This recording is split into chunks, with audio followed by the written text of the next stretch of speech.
Shalom, selamat malam sahabat terkasih. Bersyukur malam hari ini kita kembali berkumpul di dalam ruang Zoom ini untuk mengikuti Komsel Besar ke-130. Hari ini merupakan hari pertama di bulan Maret.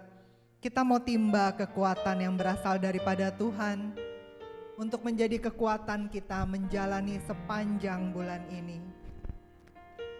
Mari sahabat terkasih, kita mau buka hati kita. Kita mau siapkan diri kita untuk datang memuji dan memuliakan Dia. Mari bawa hatimu agar supaya malam hari ini kita benar-benar merasakan bahwa Dia Allah yang baik. Dia Allah yang hadir di tengah kita. Dia menambahkan kekuatan bagi setiap kita. Mari kita mau buka pertemuan malam hari ini dengan doa. Dalam nama Bapa dan Putra dan Roh Kudus. Amin. Selamat malam Allah Bapa, Allah Putra, Allah Roh Kudus.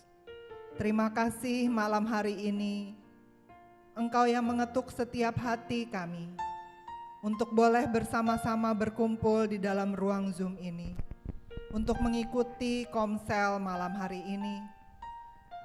Ini kami anak-anak-Mu Bapa. Engkau sendiri yang menjamah setiap hati kami.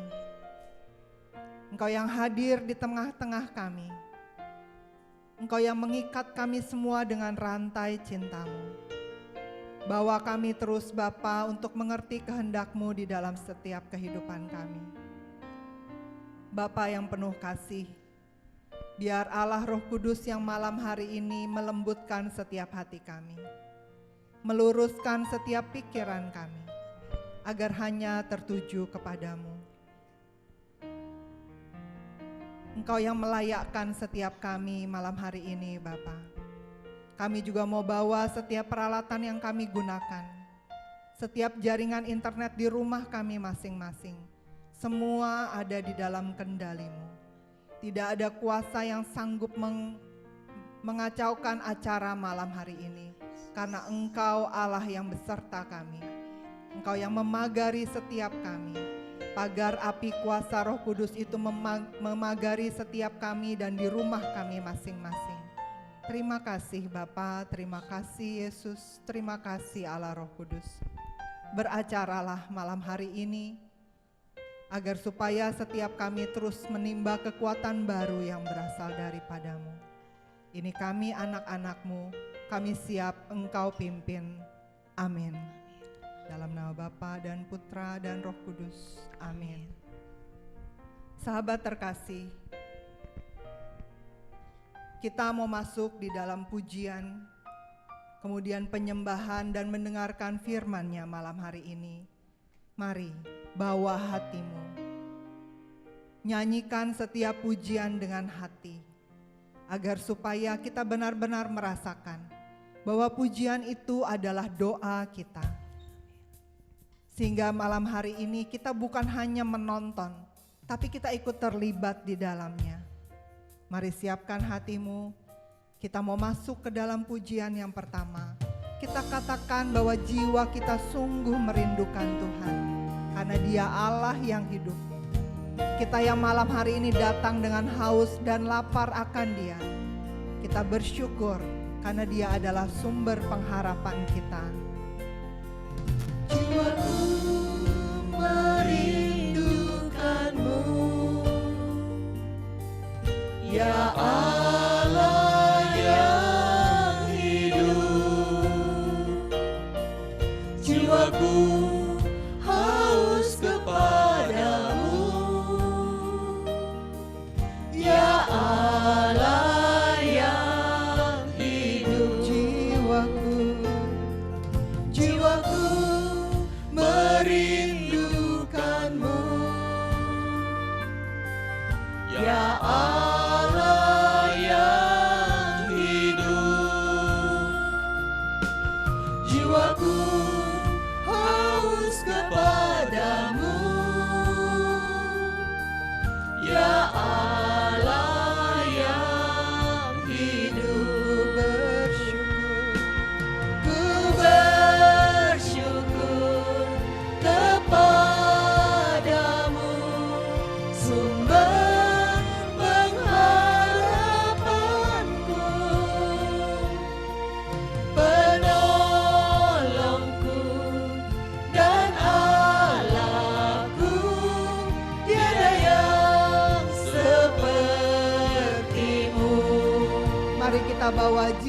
kita yang merindukan Dia. Jiwaku merindukanmu, ya Allah yang hidup. Jiwaku haus kepadamu, ya Allah yang hidup. Bersyukur kepadamu, sumber pengharapanku, penolongku dan Allahku, tiada yang sepertimu. Ku bersyukur kepadamu, sumber pengharapanku, penolongku dan Allahku, tiada yang sepertimu. Ku bersyukur kepadamu, sumber pengharapanku, penolongku dan Allahku, tiada yang sepertimu. Tiada yang sepertimu, tiada yang sepertimu.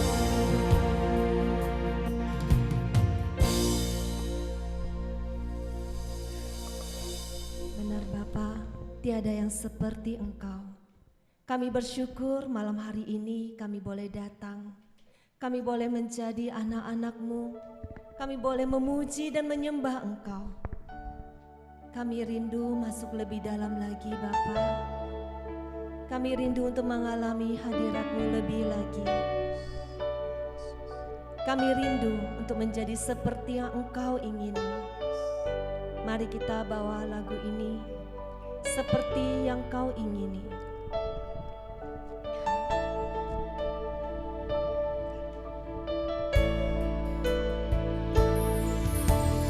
Bukan dengan barang fana Kau membayar dosaku, dengan darah yang mahal, tiada noda dan celah. Bukan dengan emas perak Kau menebus diriku, oleh segenap kasih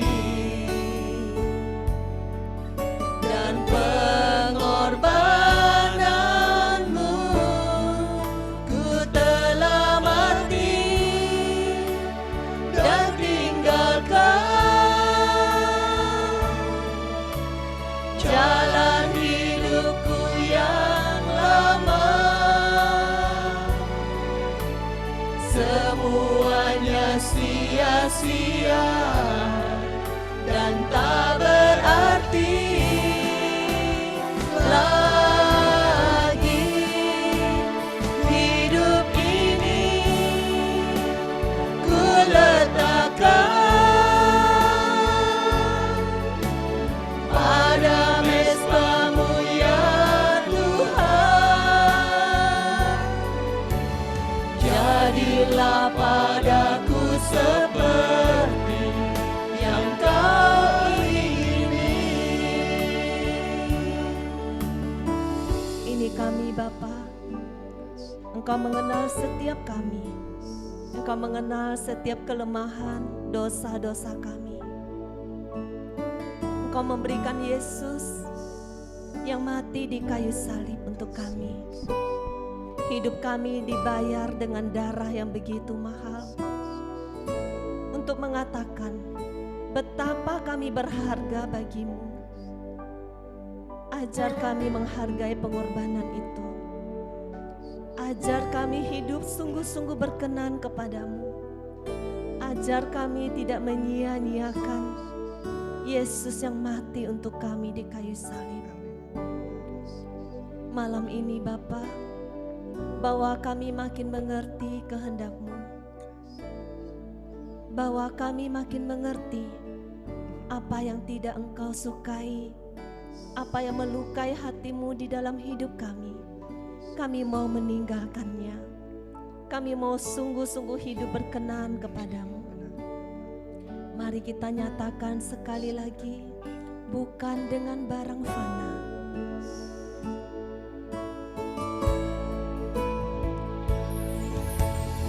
Bukan dengan barang fana, Kau membayar dosaku.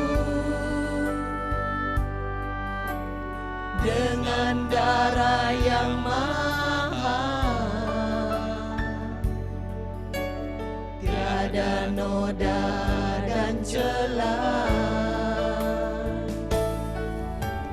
Bukan dengan emas perak, Kau menebus diriku.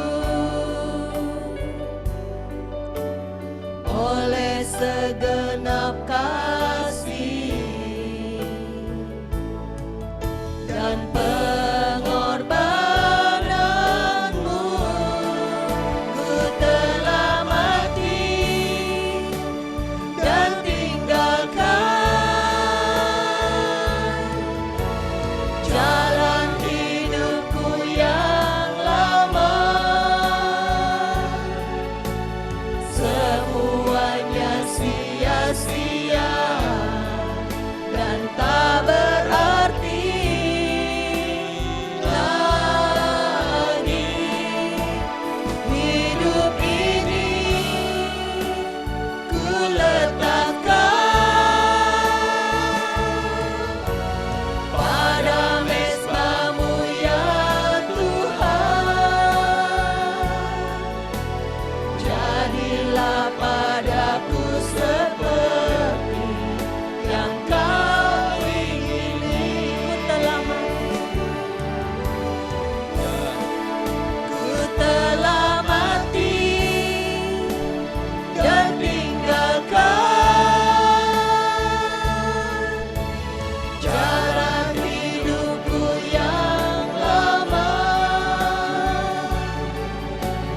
Semuanya sia-sia dan tak berarti lagi. Hidup ini ku letakkan pada mezbah-Mu ya Tuhan. Jadilah padaku seperti yang Kau ingini.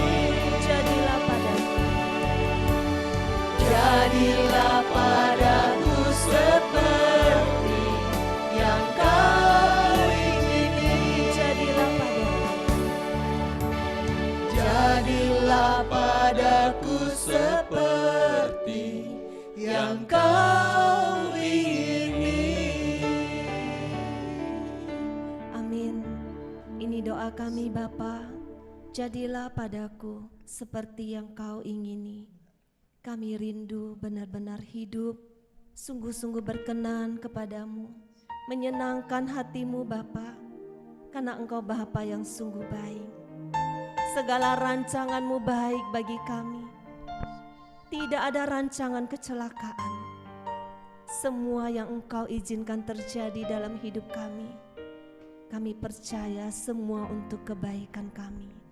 Dan Engkau Allah yang selalu menolong kami melewati setiap pergumulan hidup kami, melewati setiap persoalan. Kami akan menjadi pemenang. Kami bersyukur untuk bulan yang baru ini Bapa. Musim selalu berganti, bulan selalu berganti, tahun selalu berganti, tetapi kasih Tuhan tetap abadi. Mari kita nyatakan dengan penuh iman, Tuhan selalu menolongku.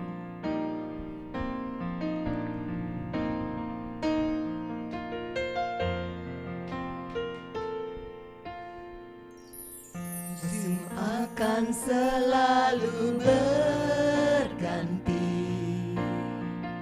kasih Tuhan tetap abadi,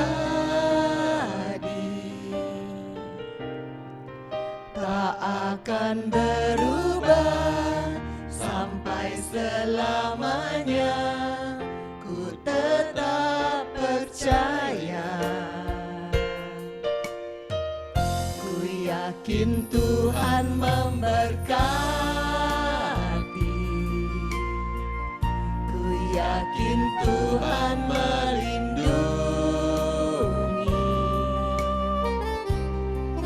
Burung di udara Tuhan pelihara, karena kasih-Nya Tuhan selalu menolongku.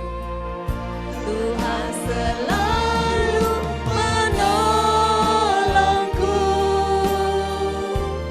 selalu menjagaku, sehelai di rambutku tak akan terjatuh tanpa seizin-Mu. Tuhan selalu menolongku, selalu menjagaku. Dia mengenyangkanku dan peliharaku seumur hidupku. katakan dengan penuh iman.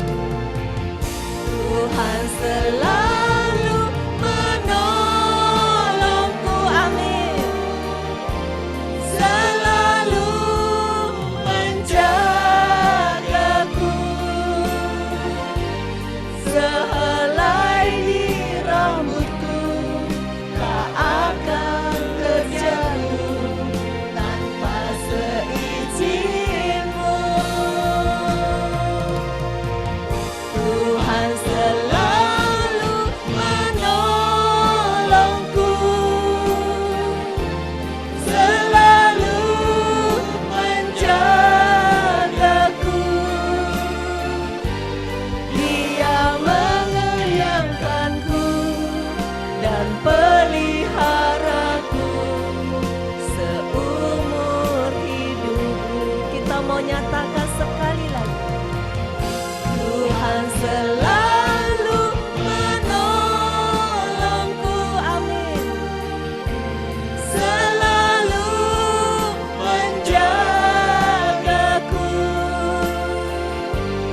sehelai di rambutku tak akan terjatuh tanpa seizin-Mu. Tuhan selalu menolongku, selalu menjagaku. Dia mengenyangkanku dan peliharaku seumur hidupku. Dia mengenyangkanku. Dia mengenyangkanku dan peliharaku seumur hidupku. Dia mengenyangkanku.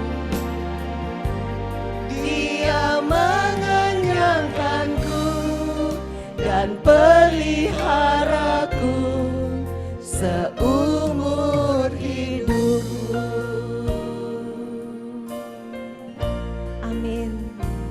Terima kasih Bapa.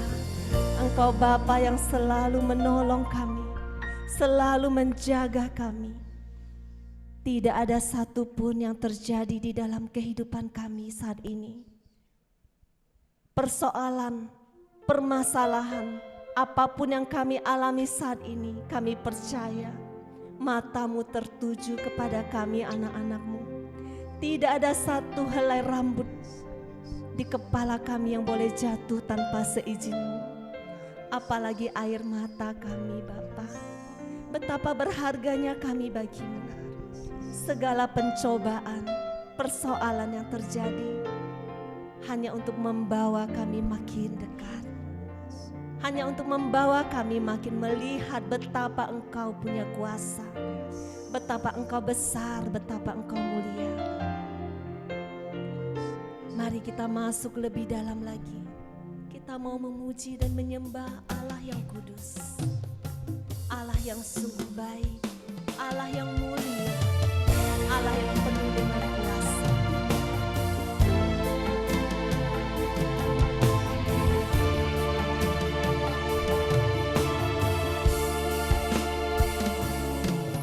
Ku masuk ruang Maha Kudus dengan darah anak domba. Ku masuk dengan hati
Sembahlah Dia.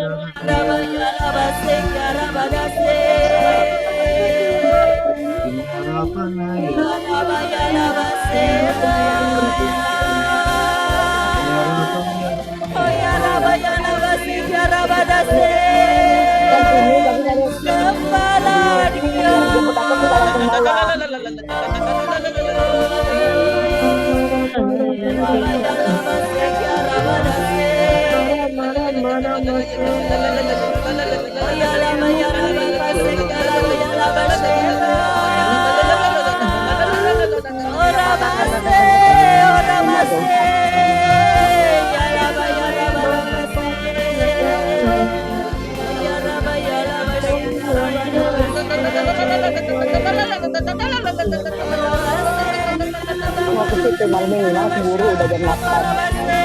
Udah jam 8. Gitu.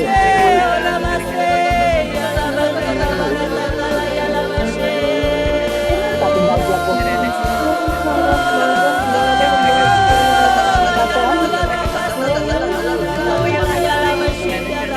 Bilang mau bawa senjata tapi nggak takut bawa baju.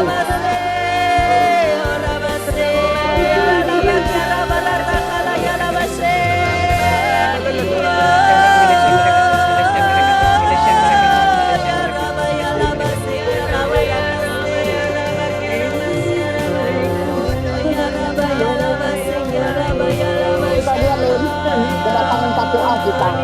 Iya, itu 1A.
Terima kasih Roh Kudus.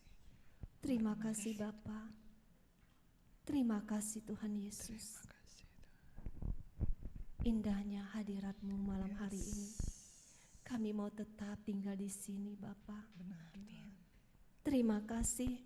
Kami sungguh mengalami Engkau Allah yang hidup malam ini. Kuasa-Mu mengalir malam ini untuk anak-anak-Mu. Yang sakit disembuhkan.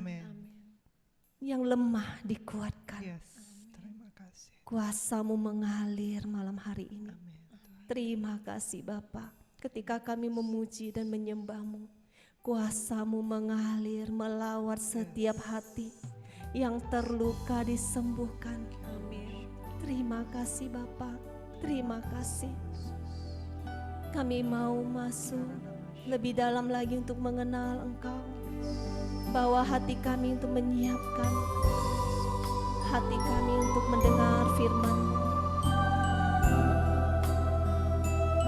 Kami tidak akan goyah selamanya ketika kami tinggal di dalam firman-Mu.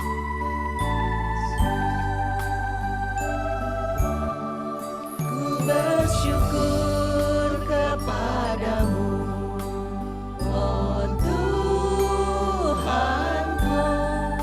atas anugerah-Mu yang besar. Ku renungkan firman-Mu dan belajar melakukan. Tak pernah Kau ingkar janji. Hanya dekat padamu ada ketenangan. Hanya daripadamu ada keselamatan. Kaulah gunung batuku dan kota bentengku. Ku takkan goyah selamanya. Ku takkan goyah. Ku takkan goyah selamanya.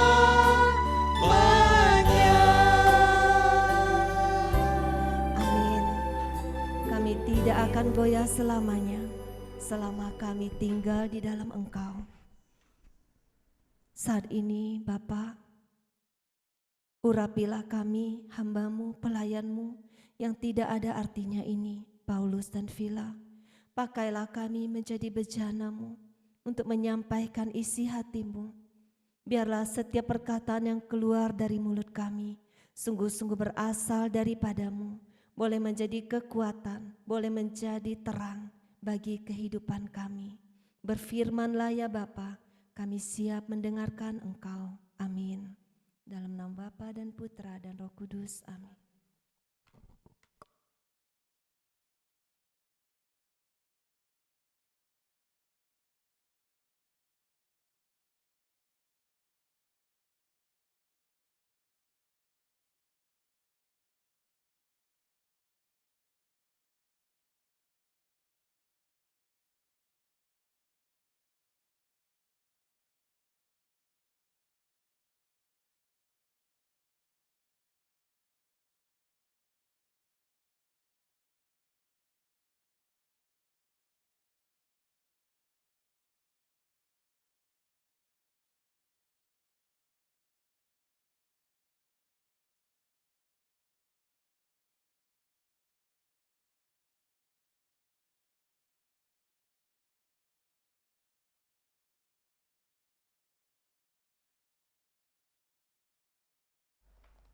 Tes 1, 2, 3, suara saya jelas? Oke. Suara saya jelas ya, Malin ya?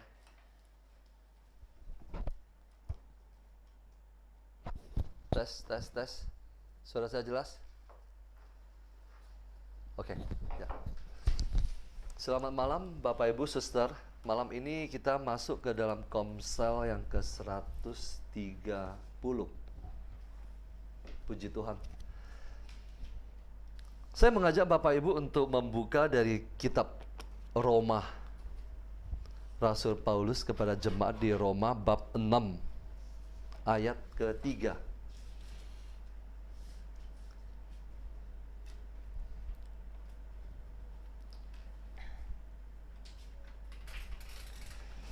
Tema kita malam hari ini berbicara tentang kematian daging. Apa itu kematian daging? Sebelum kita masuk ke dalam Roma bab 6 ayat ke-3. Roma 6 ayat yang ke-3.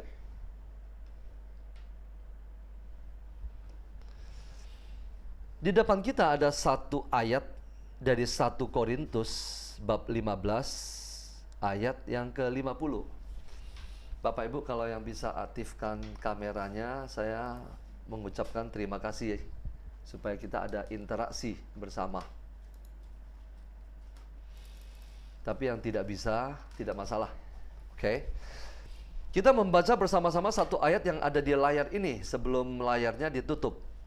1 Korintus bab 15 ayat 50. Saudara-saudara, inilah yang hendak kukatakan kepadamu, yaitu bahwa daging dan darah tidak mendapat bagian dalam kerajaan Allah. Dan bahwa yang binasa tidak mendapat bagian dalam apa yang tidak binasa. Darah dan daging, Bapak Ibu. Kelahiran pertama kita adalah kelahiran darah dan daging. Makanya setiap di antara kita perlu dibaptis untuk mendapatkan kehidupan kekal. Kenapa? Karena darah dan daging tidak mendapat bagian dalam kerajaan Allah. Kelahiran pertama kita akan membawa kita kepada kebinasaan. Kecuali kita menerima Yesus sebagai Tuhan dan Juru Selamat. Oke. Mari kita tundukkan kepala sesaat, layarnya boleh dimatikan. Malin. Terima kasih Tuhan pada malam hari ini. Kami boleh memuji, menyembah, memuliakan Engkau. Dan saat ini kami mau merenungkan firman-Mu. Singkapkan misteri kerajaan surga. Nyatakan kepada kami anak-anak-Mu. Sembunyikan hamba-Mu di belakang salib-Mu. Segala penghalang firman-Mu saat ini kami mau enyahkan di dalam nama Yesus. Amin. Kematian daging. Kematian daging kita akan berjalan seimbang dengan pertumbuhan kehidupan roh kita. Atau tepatnya begini. Kehidupan rohani seseorang bertumbuh, tolak ukurnya adalah dari kematian daging. Kenapa? Karena ini adalah dua sifat yang bertentangan. Cara kita mengukur kehidupan rohani kita bertumbuh atau tidak adalah dengan melihat kematian daging kita. Apa itu kematian daging? Kematian daging banyak sekali. Percabulan, kecemaran, hawa nafsu dan sebagainya itu yang di dalam surat Rasul Paulus kepada jemaat di Galatia. Malam hari ini saya mau mengajak kita untuk merenung dari kitab Roma bab 6 ayat yang ketiga. Atau tidak tahukah kamu bahwa kita semua yang telah dibaptis dalam Kristus telah dibaptis dalam kematiannya. Anda dan saya sudah dibaptis. Dibaptis di dalam Kristus, tapi persoalannya adalah apakah Anda dan saya juga yakin dan percaya dan sadar bahwa Anda dan saya telah dibaptis dalam kematiannya. Ini mungkin sudah pernah kita renungkan, mungkin tahun yang lalu atau 2 tahun yang lalu. Tetapi bagi yang baru hadir atau mendengarkan dari renungan malam hari ini, coba buka hati. Ketika kita menerima Yesus sebagai Tuhan dan Juru Selamat dan kita dibaptis, maka kita masuk dalam kematian. Jadi seharusnya ketika seseorang akan dibaptis, misalnya dia akan dibaptis 3 hari lagi. Berarti 3 hari lagi adalah hari kematian dia. Seandainya setiap katekumen yang akan dibaptis memahami hal ini, maka orang akan mempersiapkan diri sungguh-sungguh untuk dibaptis. Contoh, hari ini tanggal 1. Tanggal 5 saya akan dibaptis misalnya. Berarti saya mempersiapkan diri tanggal 5 nanti itu adalah hari kematian saya terhadap daging. Tetapi di antara kita, banyak di antara kita dibaptis entah dari kecil, bayi atau apapun juga, dan mungkin juga dewasa tetapi tidak memahami persoalan ini.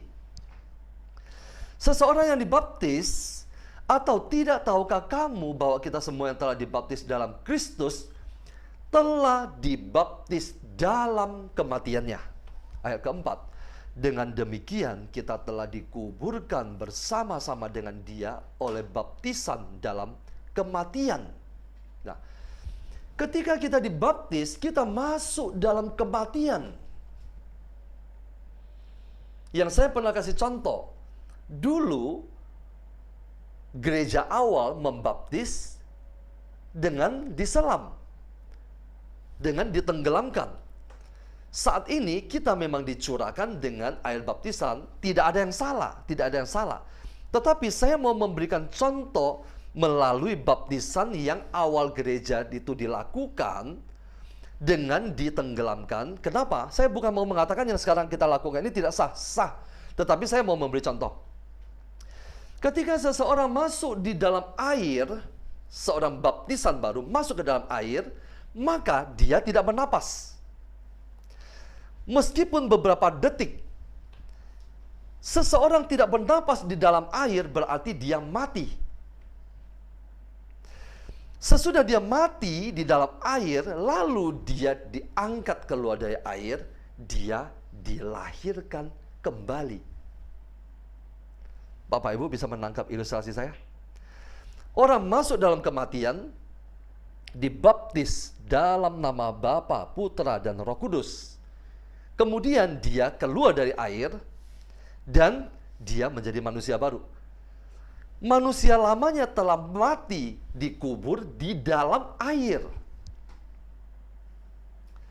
Sama seperti Kristus telah dibangkitkan dari antara orang mati oleh kemuliaan Bapa, demikian juga kita akan hidup dalam hidup yang baru. Ayat kelima.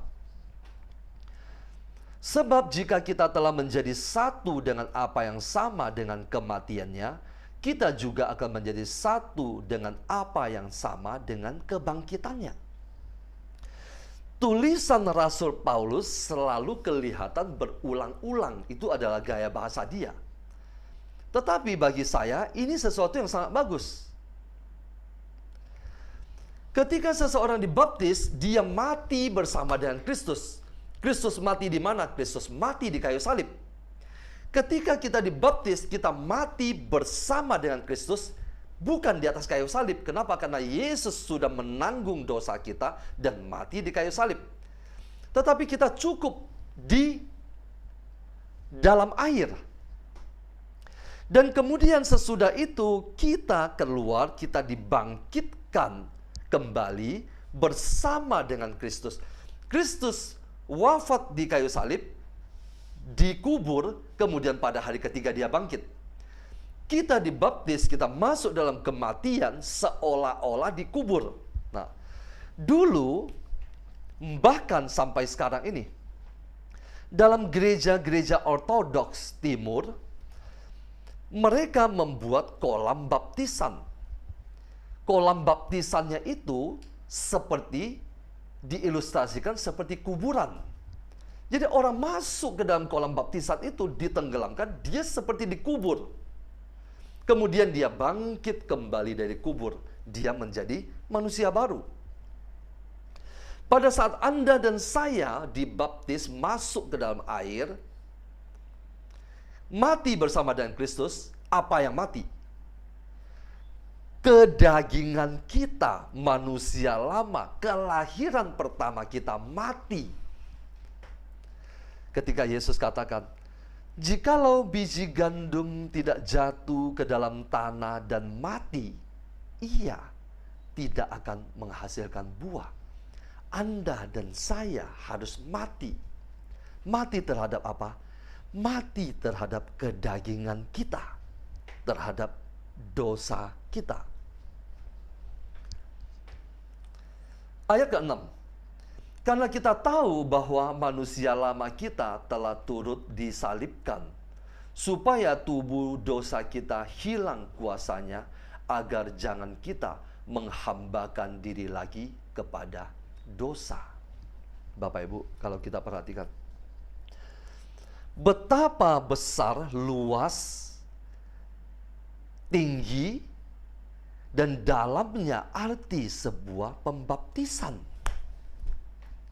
yang mungkin tidak kita sadari. Ayat ke-7, sebab siapa yang telah mati, ia telah bebas dari dosa.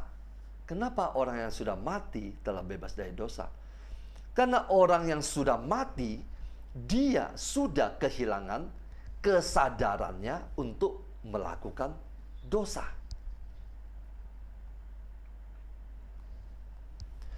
Jadi jika kita telah mati dengan Kristus, kita percaya bahwa kita akan hidup juga dengan Dia. Ketika Nikodemus datang pada waktu malam kepada Yesus, Yesus katakan kepada dia, "Jikalau kamu tidak dilahirkan kembali, kamu tidak dapat melihat kerajaan Allah." Nikodemus bertanya, "Bagaimana saya bisa dilahirkan kembali? Apakah saya harus kembali ke dalam rahim ibuku, lalu kemudian dilahirkan kembali?" Yesus mengatakan, kelahiran kembali yang dia maksudkan adalah kelahiran kembali di dalam roh, bukan dalam daging. Kita, Anda dan saya sudah lahir sekali di dalam daging, di dalam rahim ibu kita. Kelahiran yang kedua kita peroleh melalui pengorbanan Yesus di kayu salib. Kita dilahirkan melalui rahim gereja.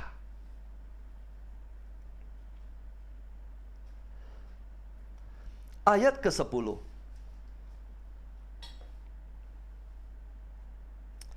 Ayat ke-9, Karena kita tahu bahwa Kristus sesudah ia bangkit dari antara orang mati, tidak mati lagi. Maut tidak berkuasa lagi atas dia. Ayat ke-10, sebab kematiannya adalah kematian terhadap dosa satu kali dan untuk selama-lamanya. Dan kehidupannya adalah kehidupan bagi Allah. Demikianlah hendaknya kamu memandangnya, bahwa kamu telah mati bagi dosa, tetapi kamu hidup bagi Allah dalam Kristus Yesus. Sebab itu hendaklah dosa jangan berkuasa lagi di dalam tubuhmu yang fana, supaya kamu jangan lagi menuruti keinginannya. Nah, di ayat ke-12 ini, Rasul Paulus memperingatkan kepada jemaat di Roma. Sekali lagi saya mau tekankan, jemaat di Roma artinya apa? Orang-orang yang sudah dibaptis. Surat ini tidak ditulis kepada orang yang belum dibaptis, belum mengenal Allah. Tetapi surat ini ditulis kepada jemaat. Jemaat artinya orang yang sudah dibaptis, yang berkumpul jadi satu, disebut jemaat. Nah, Rasul Paulus mengatakan, sebab itu hendaklah dosa jangan berkuasa lagi. Kalau dia katakan jangan berkuasa lagi, artinya apa? Ada kemungkinan berkuasa lagi. Ada kemungkinan berkuasa lagi di dalam tubuhmu yang fana. Supaya kamu jangan lagi menuruti keinginannya. Lagi artinya seperti dulu kamu menuruti keinginan daging itu. Artinya apa? Setiap orang yang sudah dibaptis, dia harus sungguh-sungguh menyadari dia telah mati terhadap kedagingannya, terhadap tubuhnya yang fana ini. Ayat 13. Dan janganlah kamu menyerahkan anggota-anggota tubuhmu kepada dosa untuk dipakai sebagai senjata kelaliman. Sekali lagi, orang yang sudah dibaptis pun dia dapat kembali hidup di dalam dosa. Kenapa? Karena Anda dan saya belum mati. Anda dan saya masih memiliki kesadaran. Anda dan saya masih memiliki kehendak bebas. Jadi, peristiwa pembaptisan harus selalu direnungkan oleh kita. Untuk kita sadari bahwa kita adalah manusia baru, telah lahir baru, dan sebagainya. Dan janganlah kamu menyerahkan anggota-anggota tubuhmu kepada dosa untuk dipakai sebagai senjata kelaliman. Tetapi serahkanlah dirimu kepada Allah sebagai orang-orang yang dahulu mati, tetapi yang sekarang hidup. Dahulu mati artinya dahulu sebelum Anda mengenal Kristus, Anda mati. Karena Anda hidup dalam dosa dan Anda menjadi budak dosa. Setiap orang yang hidup di dalam dosa, maka dia menjadi hamba dosa. Kalau dia menjadi hamba dosa, maka upah dosa adalah maut. Tetapi orang yang sudah dibaptis, dia menjadi hamba Allah. Dan dia tidak lagi menjadi hamba dosa. Karena dia menjadi hamba Allah, dia dipimpin oleh Roh Kudus, maka dia akan memperoleh hidup kekal. Tetapi yang sekarang hidup, dan serahkanlah anggota-anggota tubuhmu kepada Allah untuk menjadi senjata kebenaran. Bapak Ibu, saya mau mengajak kita melihat lagi di dalam surat Roma bab yang ke-8. Bab ke-8 ayat 5 sampai 9. Ayat ke-5. Roma 8 tinggal dibalik 1 ayat 5. Sebab mereka yang hidup menurut daging, sekali lagi surat ini ditujukan kepada jemaat orang-orang percaya. Dan jemaat zaman itu disebut sebagai orang-orang kudus.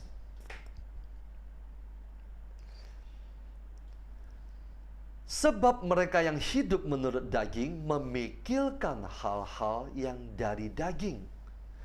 Kenapa Rasul Paulus menyuruh kita, kamu yang sudah dibangkitkan bersama dengan Kristus, pikirkan perkara di atas.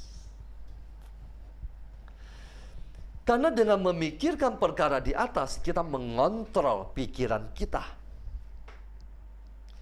Pikiran adalah pintu masuk ke dalam hati kita. Pikiran juga mencakup penglihatan kita, mata kita. Kita memandang, kita berpikir, dan itu masuk ke dalam hati kita, menguasai kita.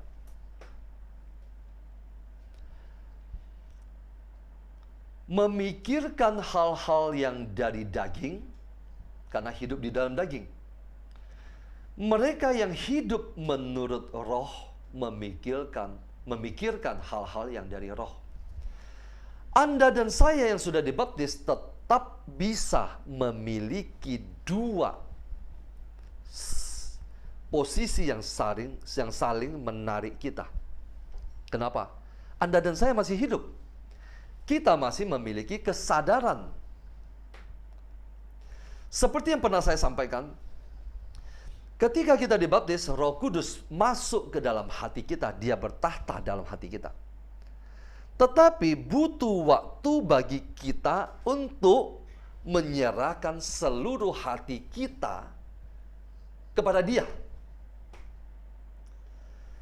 Kita menyerahkan hati kita ke bawah pimpinan Roh Kudus. Sesudah Roh Kudus dia menguasai hati kita, maka dia baru bisa menguasai pikiran kehendak kita. Baru kemudian kita sanggup mematikan seluruh kedagingan kita. Jadi tidak serta-merta seseorang yang sudah dibaptis langsung Roh Kudus menguasai dia secara total. Tidak. Kenapa? Karena Anda dan saya memiliki kehendak bebas.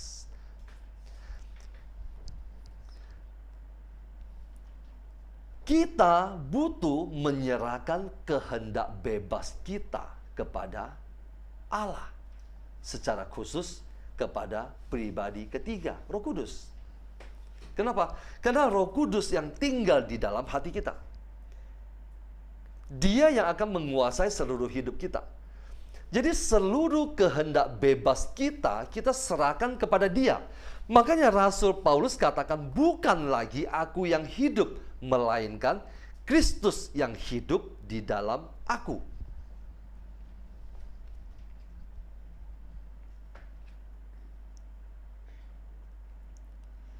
Ayat ke-6, karena keinginan daging adalah maut. Bapak Ibu, kalau orang-orang Katolik, orang-orang Kristiani, orang-orang yang sudah dibaptis dan yakin bahwa dia pasti akan selamat, padahal dia tidak mematikan kedagingannya,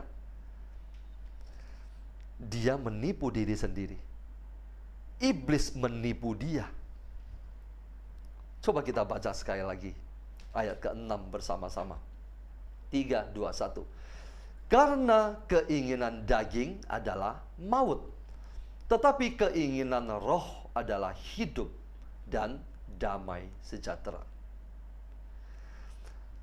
Meskipun Anda sudah dibaptis, setiap minggu ke gereja, tetapi kalau Anda masih menuruti keinginan daging, maka Anda akan menuju kepada maut. Karena keinginan daging adalah maut. Rasul Paulus tidak katakan karena keinginan daging adalah dosa, tetapi dia langsung tekankan karena keinginan daging adalah maut. Maut artinya apa? Final. Anda berdosa, Anda punya kesempatan menebus dosa itu. Anda bisa ke ruang pengakuan, dan Anda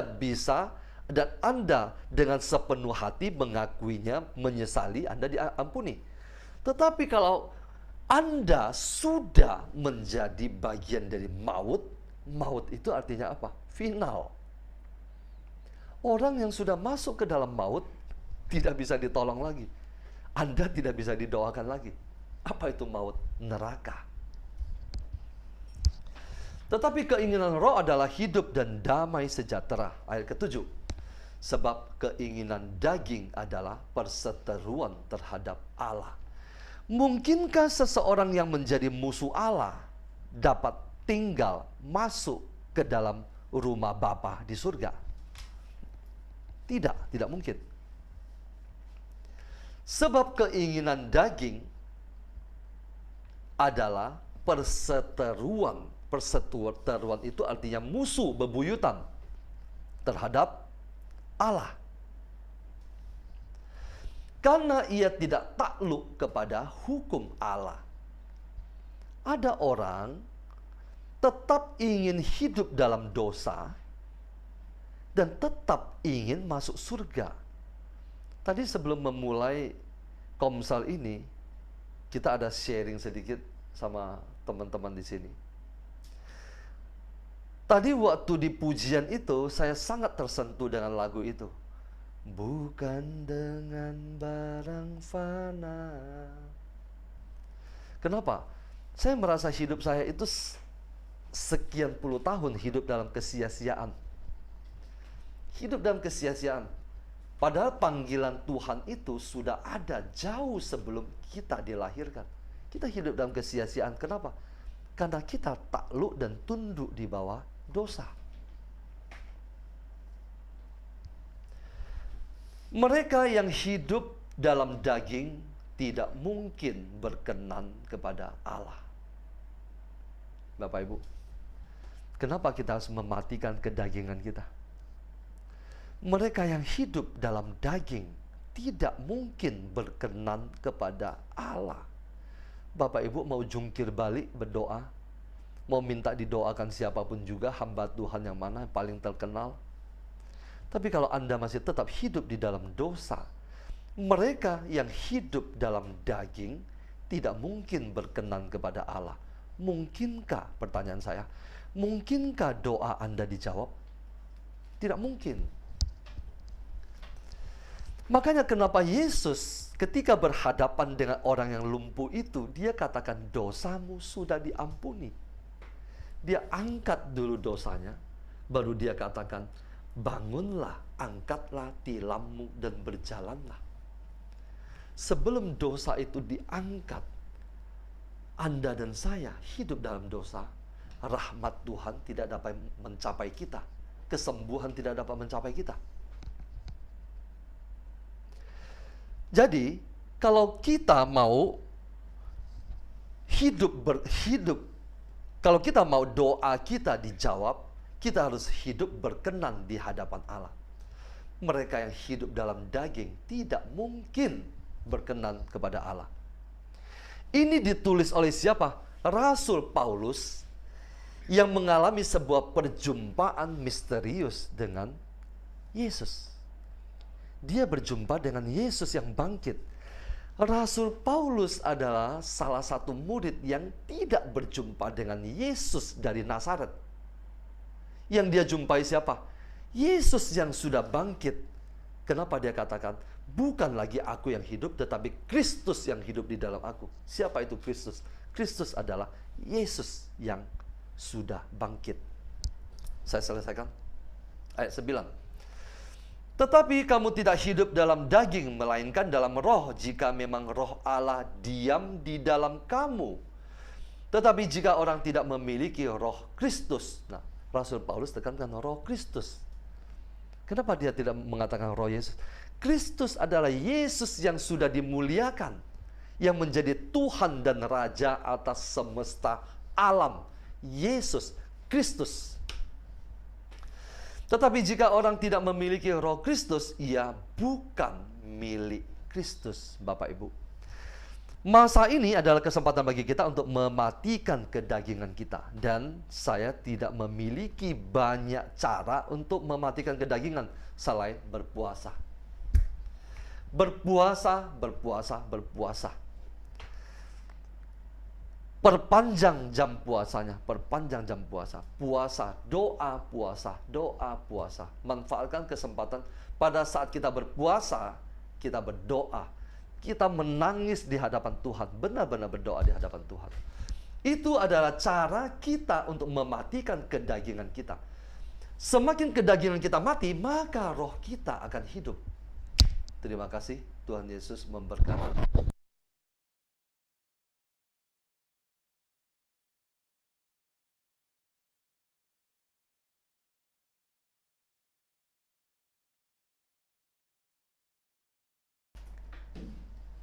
Baik, saya lanjutkan Bapak Ibu Suster, kita buka dari Roma 8 ayat 13.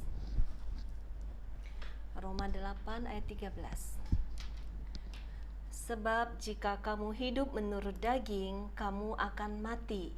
Tetapi jika oleh roh kamu mematikan perbuatan-perbuatan tubuhmu, kamu akan hidup. Apakah kita semua yang di sini takut dengan kematian? Tuhan katakan jika kamu hidup menurut daging, kamu akan mati. Mungkin banyak dari kita kelewat ayat ini atau pernah baca, tapi masa sih Tuhan begitu kejamnya? Bukan dosa besar membunuh, menipu, cuma kedagingan loh. Masa mati? Tuhan tidak pernah main-main dengan apa yang difirmankannya. Nanti kita lihat mengapa hidup dalam daging menghantar kita kepada maut. Mungkin ada yang berpikir, maksudnya mungkin banyak makan daging jadinya kolesterol, jantung, stroke, dan akhirnya mati. Oh, saya aman, saya pantang daging, saya olahraga, saya hidup sehat. Bukan itu Bapak Ibu. Ini bukan hanya tentang kematian di dunia ini. Mati di sini berbicara tentang kematian kekal atau yang disebut kematian kedua. Tapi sayangnya banyak orang tidak peduli dengan kematian kekal ini. Banyak orang takut mati, tapi kematian fisik, kematian yang pertama di dunia ini. Segala cara dilakukan supaya panjang umur, jangan cepat mati.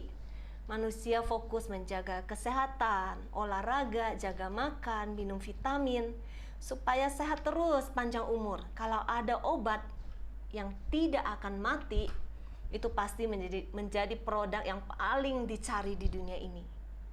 Manusia begitu berjuang supaya panjang umur, mau hidup selama-lamanya di dunia ini, tetapi mengabaikan hidup selamanya yang sudah dijanjikan Bapa di surga. Yang pasti bahagia, nggak ada air mata di sana. Tapi nggak ada orang mau berjuang untuk kehidupan kekal itu. Kematian di dunia ini hanya sementara. Selanjutnya masing-masing yang sudah mati akan dipisahkan ke jurusan kekekalan, masing-masing sesuai perbuatannya. Kematian kekal di neraka. Lebih tepatnya disebut penderitaan kekal. Karena di neraka tidak bisa mati lagi. Tapi penderitaan kekal selamanya. Di neraka mau bunuh diri itu udah nggak bisa.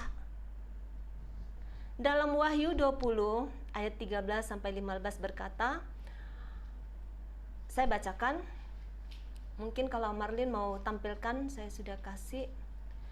Maka laut menyerahkan orang-orang mati yang ada di dalamnya, dan maut dan kerajaan maut menyerahkan orang-orang mati yang ada di dalamnya, dan mereka dihakimi masing-masing menurut perbuatannya. Lalu maut dan kerajaan maut itu dilemparkanlah ke dalam lautan api. Itulah kematian yang kedua, lautan api. Dan setiap orang yang tidak ditemukan namanya tertulis di dalam kitab kehidupan itu, ia dilemparkan ke dalam lautan api itu. Setiap orang yang tidak ditemukan namanya tertulis di dalam kitab kehidupan itu, ia dilemparkan ke dalam lautan api itu. Itulah kematian kedua. Penderitaan kekal selamanya. Dari ayat ini kita tahu ada kematian yang lebih mengerikan. Dihakimi masing-masing menurut perbuatannya, bukan menurut nama baptisnya, bukan sudah dibaptis, bukan menurut jabatan pelayanannya. Dihakimi masing-masing. Nggak bisa per grup, per keluarga, per pasangan, tetapi masing-masing. Jadi ada dua jurusan setelah kematian pertama, yaitu jurusan kematian kekal atau kehidupan kekal. Dan jurusan ini tidak bisa ikut-ikutan kayak kita kuliah dulu, atau bisa disponsori atau dinego kalau nilainya nggak cukup. Surga atau neraka tidak bisa disponsori Bapak Ibu. Karena papa mamaku hidup kudus, dia pelayanan, ya saya aman, saya pasti masuk surga. Tidak. Karena istriku sudah rajin 5 senjata, pasti saya aman lah. Kecipratan masuk surga juga nanti. No. Atau lebih parah lagi ada yang berkata, nantilah kalau sudah meninggal saya taruh Alkitab di dalam peti mati, taruh surat baptis, suruh bikin misa anak cucu saya, doakan saya masuk surga. Halo, tiket ke surga nggak semurah itu kali. Jurusan kekekalan ini Anda pilih selama Anda masih hidup. Anda yang siapkan sendiri selama masih hidup. Anda yang daftar nama Anda sendiri dari sekarang dalam buku kehidupan. Kalau tidak terdaftar namanya, kita masuk ke dalam lautan api. Jadi, masuk surga itu bukan tergantung sudah baptis dari lahir, sudah Katolik dari lahir, ketua lingkungan, pengurus gereja, pembimbing retret, keluarga Katolik, pelayan atau apapun. Tuhan tidak melihat semua itu. Betapa mengerikan kematian kedua ini, karena tidak ada lagi kesempatan di sana mau pindah jurusan. Terus bagaimana supaya kita tidak mengalami kematian kekal ini? Supaya nama Anda dan saya terdaftar dalam buku kehidupan. Tuhan katakan tadi, sebab jika kamu hidup menurut daging, kamu akan mati. Tetapi jika oleh roh kamu mematikan perbuatan-perbuatan tubuhmu, kamu akan hidup. Artinya ada kehidupan dan kematian yang bisa kita pilih. Ada dua pilihan.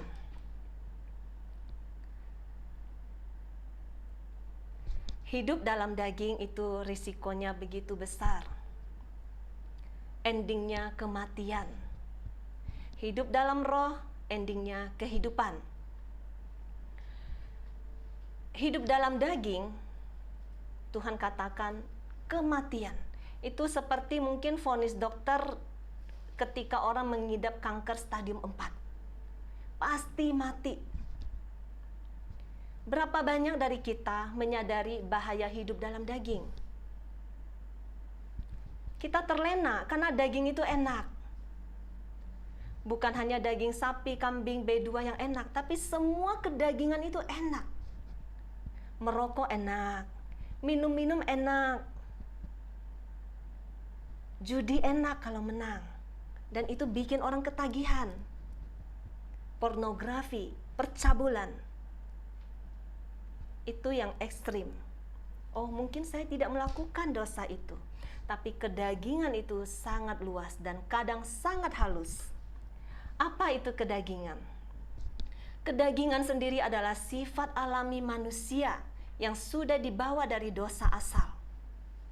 Jadi hidup dalam daging itu pastinya lebih mudah, nyaman, jalannya lebar, tidak melawan arus dunia. Tapi kedagingan ini yang akan membawa kita makin terpisah dari Allah. Kedagingan bisa terjadi dalam hati, pikiran, perbuatan. Contoh, kepentingan diri, ego, pemuasan nafsu, tidak bisa mengendalikan diri, kemarahan, iri hati, sihir. Itu bisa kita baca. Tadi saya sudah share ke grup Galatia 5, 19, 21. Di situ perbuatan-perbuatan daging itu nyata di situ. Kedagingan juga berbicara semua kenikmatan-kenikmatan yang dirancang begitu halus oleh dunia untuk membawa kita makin jauh dari Tuhan. Mungkin kedagingan ini tidak langsung kelihatan dosa, hanya hiburan kok. Nonton drakor, karaokean, shopping terus, arisan terus. Itu kelihatannya nggak dosa. Tapi iblis masuk pelan-pelan. Dia mulai curi waktu doamu. Dia mulai curi waktumu membaca firman. Waktumu bersama Tuhan makin hilang ketika engkau mengikuti kedagingan-kedagingan itu. Cara iblis itu halus. Nggak dosalah, kan nggak melukai orang lain. Nggak menipu, nggak rugiin orang lain, cuma hiburan. Tetapi yang halus itu, kalau engkau ikutin terus, kedagingan itu akan membawa engkau makin jauh dari Tuhan. Dari situlah iblis menggodamu untuk jatuh ke dalam dosa. Ketika kita ada jarak dengan Tuhan, iblis makin gampang untuk membuat kita jatuh ke dalam dosa. Mengapa hidup dalam daging itu membawa kepada kematian? Karena jika Anda hidup di dalam daging, Anda sudah menjadi tawanan iblis. Daging menjadi instrumen atau alat di tangan iblis untuk mengendalikanmu. Siapapun Anda, jabatan Anda, jubah yang Anda pakai, ketika Anda hidup dalam daging, Anda sedang ditawan oleh iblis. Iblis sedang mengendalikan hidup Anda. Daging sendiri bukan iblis. Tetapi kedagingan adalah kendaraan atau alat bagi iblis untuk membawa Anda dan saya kepada maut. Karena itu Tuhan katakan, jika kamu hidup menurut daging, kamu akan mati. Karena kamu sudah di tangan iblis. Iblis kalau bekerja nggak tanggung-tanggung Bapak Ibu. Dia kalau kerja, misinya itu ada dalam Yohanes 10 ayat 10. Pencuri itu datang hanya untuk mencuri, membunuh, dan membinasakan. Dia nggak selesai dengan mencuri, dia akan berlanjut kepada membunuh. Dia akan berlanjut dengan membinasakan. Jadi, iblis bisa memanipulasi hidup Anda melalui daging. Kedagingan itu adalah akses, pintu gerbang. Ketika seseorang selalu mencari kepuasan dagingnya, dia akan selalu menjadi incaran musuh. Iblis tahu kelemahan dia. Ketika Anda membiarkan daging menguasaimu, iblis sudah bisa mengendalikanmu. Jadi, jika Anda hidup dalam daging, Anda sudah membuka pintu bagi iblis untuk mengendalikan, mempengaruhi Anda dalam hidup Anda secara keseluruhan. Jadi, dia bekerja melalui kedagingan kita untuk membawa kita kepada dosa dan dosa kepada maut. Jadi lihat ya, daging melahirkan dosa. Dosa melahirkan maut. Itu cara iblis bekerja. Makanya Tuhan bilang, kalau Anda hidup dalam daging, Anda pasti mati. Contoh kedagingan, misalnya hiburan pornografi. Mungkin ada yang alasannya supaya hubungan suami istri jadi lebih baik, nontonnya juga berdua sama suami, sama istri. Tidak ada yang dirugikan, tujuannya baik untuk rumah tangga. Itu semua tipuan iblis, Bapak Ibu. Sekali Anda membuka celah di situ, iblis masuk. Pornografi menjadi celah masuk roh percabulan, roh perzinahan. Hati-hati yang masih terikat dengan dosa ini. Ketika dosa sudah masuk, dosa menghalangi berkat Tuhan bagi keluarga Anda dan keturunan Anda. Ketika dia menjadi dosa, masuk ke dalam perselingkuhan, rumah tangga Anda menuju kematian. Makanya dari daging membawa kepada kematian. Pekerjaan Anda menuju kematian, bisnis Anda menuju kehancuran, keuangan Anda menuju kematian, pelayanan Anda menuju kematian. Dan akhirnya hubungan Anda dengan Tuhan menuju kematian, tidak terkonek lagi. Begitu halus cara iblis bekerja, melalui kedagingan. Karena itu iblis disebut pencuri. Dia datang diam-diam, sangat halus, nggak kedengaran, nggak kelihatan. Bahkan yang Anda pikir itu bukan dosa, hanya hiburan. Dia mencuri kekudusanmu. Dia merusak hubunganmu dengan Tuhan.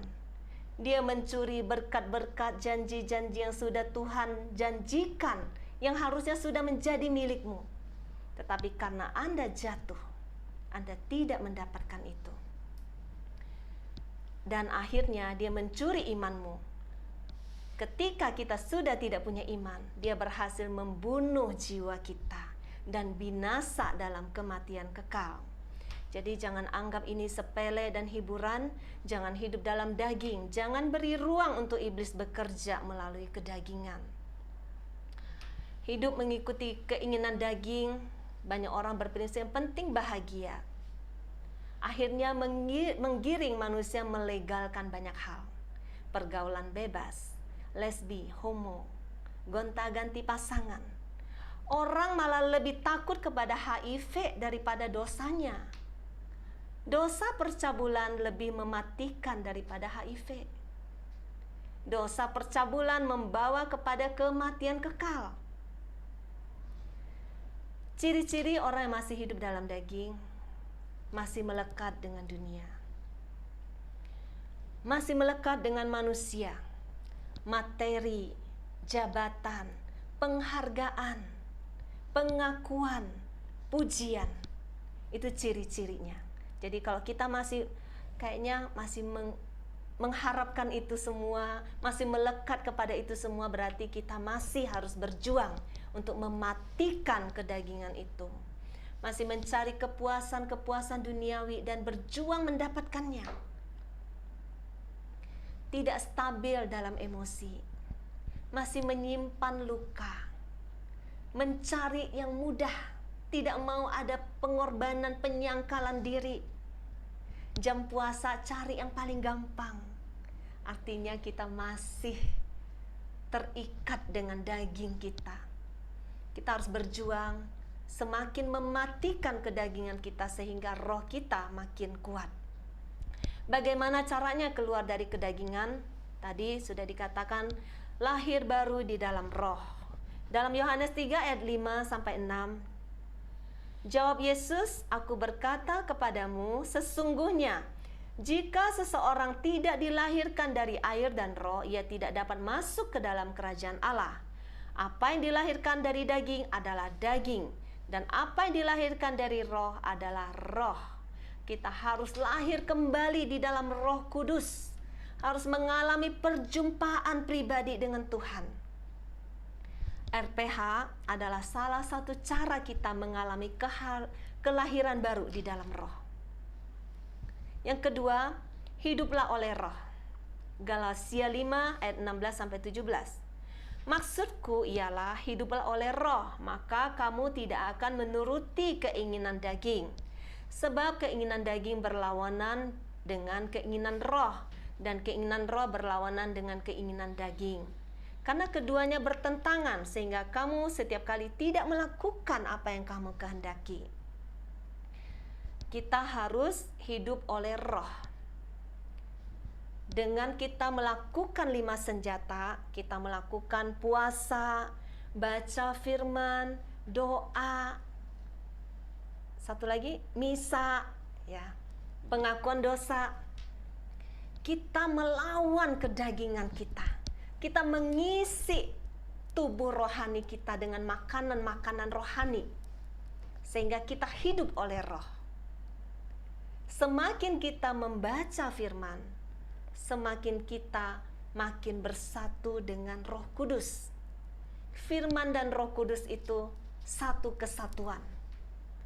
Jadi firman itu harus menjadi makanan bagi kita setiap hari.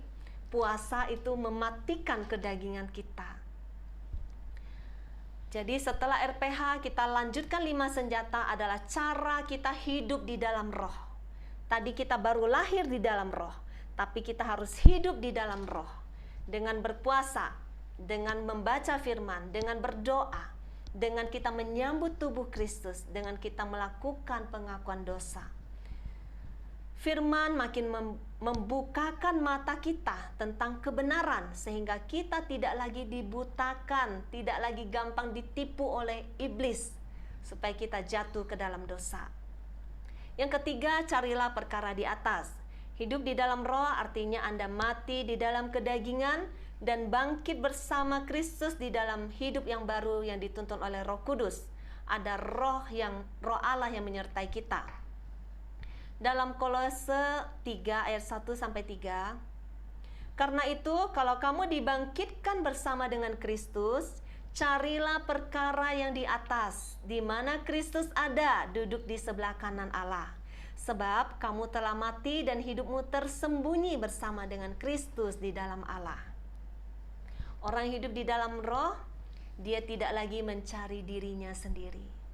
Dia tersembunyi bersama dengan Kristus. Dia selesai dengan dirinya sendiri. Carilah perkara di atas. Artinya apa yang Anda cari bukan lagi perkara-perkara di bawah, bukan lagi perkara-perkara dunia. Saat Anda dulu menjadi manusia daging yang fokus kepada materi, fokus kepada kepentingan diri, fokus kepada kepuasan daging. Tetapi saat ini mata Anda tertuju kepada Yesus yang duduk di sebelah kanan Allah. Apa yang menjadi kehendak Tuhan, apa yang menyenangkan Tuhan, dan bergerak bersama Roh Kudus yang memimpinmu melakukan pekerjaan-pekerjaannya. Dikatakan, sebab jika kamu hidup menurut daging, kamu akan mati. Tetapi jika oleh roh kamu mematikan perbuatan-perbuatan tubuhmu, kamu akan hidup. Oleh roh, ada Roh Kudus yang bekerja ketika kita hidup di dalam roh. Roh Kudus itulah yang memampukan kita untuk mematikan perbuatan-perbuatan daging kita, bukan kekuatan kita. Jadi, ketika Anda hidup di dalam roh, Anda bertumbuh di dalam roh. Anda tidak lagi tunduk kepada keinginan daging, dan daging itu tidak mendapat pertumbuhan, maka daging itu lama-lama akan mati. Iblis tidak punya celah untuk masuk menggodamu, untuk jatuh ke dalam dosa, karena tidak ada pintu lagi untuk dia masuk. Ketika kita hidup di dalam kebenaran, dalam firman, mata rohani kita tuh dibukakan, apa itu dosa. Dan kita hidup dipimpin oleh Roh Kudus. Ketika ada Roh Kudus, dia akan memberitahukan kepada kita apa yang sudah difirmankan oleh Tuhan Yesus. Dia akan mengingatkan kita untuk kita hidup berjalan di dalam kebenaran, sesuai dengan firman Tuhan, menjadi pelaku firman. Jadi ketika hidup dipimpin oleh roh, ada kekuatan supernatural yang bekerja di dalam diri kita untuk melewati setiap pergumulan, setiap persoalan. Ada kekuatan ilahi yang bekerja sehingga Anda dan saya akan menjadi pemenang dalam setiap perkara dan persoalan yang datang. Karena itu Rasul Paulus berkata di dalam Filipi 4 ayat 13, segala perkara dapat kutanggung di dalam Dia yang memberi kekuatan kepadaku. Segala perkara. Artinya segala kedagingan kita, persoalan kita, segala kelemahan kita, segala pergumulan hidup kita, kita bisa menanggung di dalam Dia yang memberi kekuatan kepada kita. Kita bisa menjadi pemenang di dalam setiap kelemahan-kelemahan kita. Ada kekuatan ilahi yang Tuhan berikan saat Anda hidup di dalam roh, bukan kekuatan Anda sendiri. Setan, iblis paling takut Anda sampai di titik hidup di dalam roh. Mengapa? Karena selama Anda hidup di dalam daging, setan di atas Anda. Karena dia roh, dia bisa menguasai Anda. Anda di bawah kendalinya. Anda sudah menjadi miliknya ketika Anda hidup di dalam daging. Dan Anda tidak akan pernah menang untuk melawan dia. Jadi setan tuh paling takut kita hidup di dalam roh. Karena ketika kita hidup di dalam roh, ada kuasa ilahi yang lebih tinggi dari kuasa setan, yaitu kuasa Roh Kudus.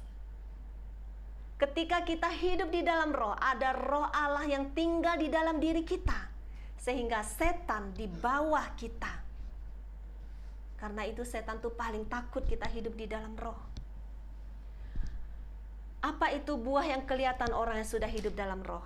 Itu bisa dibaca di dalam Galatia 5, 22, ayat 23. Tetapi buah roh ialah kasih, ada sukacita, ada damai sejahtera, ada kesabaran, ada kemurahan, ada kebaikan, kesetiaan, kelemah lembutan, penguasaan diri.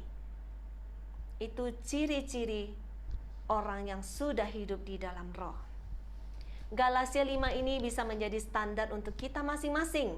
Apakah kita sudah hidup di dalam roh? Contoh, kalau sukacita kita masih tergantung kondisi omset, tergantung sikap pasangan, tergantung uang bulanan, tergantung doaku dijawab apa enggak. Artinya sukacita kita bukan pada Tuhan. Artinya kita belum sepenuhnya di dalam roh. Kalau kita masih sering jatuh ke dalam kemarahan dan selalu gagal dalam penguasaan diri, artinya kita masih ditawan di dalam daging. Seseorang hidup di dalam roh, dia sudah mengalahkan musuh-musuh yang bekerja di dalam dirinya sendiri. Dia sudah menaklukkan dagingnya dulu bersama Roh Kudus dengan kekuatan Roh Kudus. Pencuri sebelum datang merusak keluargamu, bisnismu, pelayananmu, dia masuk ke dalam dirimu melalui dagingmu dulu. Jika peperanganmu melawan dagingmu saja belum selesai, Anda belum bisa berperang memenangkan keluargamu. Anda belum bisa memenangkan jiwa-jiwa di dalam komunitasmu. Anda harus selamat dulu, yaitu hidup di dalam roh dulu, baru bisa menyelamatkan jiwa yang lain. Jika kita masih hidup dalam daging, kita akan mati. Tidak mungkin kita bisa membawa orang lain kepada hidup. Amin. Tuhan Yesus memberkati. Mari kita masuk ke dalam doa.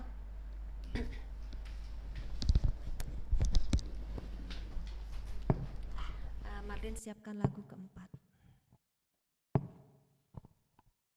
Mari kita mau menyembah Dia.